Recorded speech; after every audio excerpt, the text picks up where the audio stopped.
ابھی وہ ریحان طارق صاحب پوڈ کاسٹ کے لیے آئے نا، 24 نیوز پہ ہوتے ہیں، وہ کہتے ہیں یہ جو ہے نا آیت وَاعْتَصِمُوا بِحَبْلِ اللَّهِ جَمِيعًا وَلَا تَفَرَّقُوا، ظاہر اس بیچارے نے اپنی طرف سے تو نہیں کہا، مولوی نے پٹی پڑھا کے بھیجا تھا. اس میں تو ہے تفرقہ نہ کرو، اس میں یہ نہیں ہے کہ فرقے نہ بناؤ. میں نے کہا رکو ذرا، صبر کرو.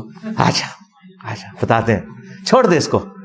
ان الذین فرقوا دینہم وکانوا شیعا لست منہم فی شیء، بے شک جنہوں نے دین میں تفرقہ ڈالا اور گروہوں میں بانٹ لیا، وکانوا شیعا لست منہم فی شیء، اے نبی آپ کا ان سے کوئی تعلق نہیں. میں نے کہا تیری ڈیمانڈ تھی نا کہ یہاں صرف تفرقہ ہے واعتصموا میں، تو دیکھ میں نے تجھے دوسری آیت بتائی کہ جنہوں نے تفرقہ ڈالا اور اپنے آپ کو پارٹی بازی میں بانٹ لیا، نبی کے ساتھ ان کا کوئی تعلق نہیں، ان کا معاملہ اللہ کے سپرد.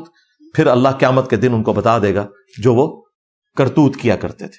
پھر ان کو پتا چل گیا کہ واقعی قرآن میں. پھر میں سوچ رہا تھا بعد میں جب میں نے ریکارڈنگ دیکھی، میں نے کہا واہ میرے مالک، قرآن میں باطل داخل ہی نہیں ہو سکتا. مولویوں نے وَاعْتَصِمُوا بِحَبْلِ اللَّهِ جَمِيعًا وَلَا تَفَرَّقُوا کا معنی ہی بدل دیا.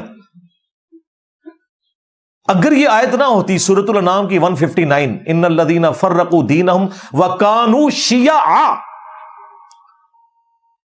گروہوں میں بٹ گئے، تو میں اس کو جواب کیسے دیتا؟ واہ سبحان اللہ، پرفیکٹ کتاب ہے. سچ کہا میرے رب نے کہ باطل نہ اس میں آگے سے داخل ہو سکتا ہے، نہ پیچھے سے، نہ دائیں سے، نہ بائیں سے. انا نحن نزلنا الذکر وانا لہ لحافظون، بے شک ہم نے اس کتاب کو نازل کیا، ہم ہی اس کی حفاظت کریں.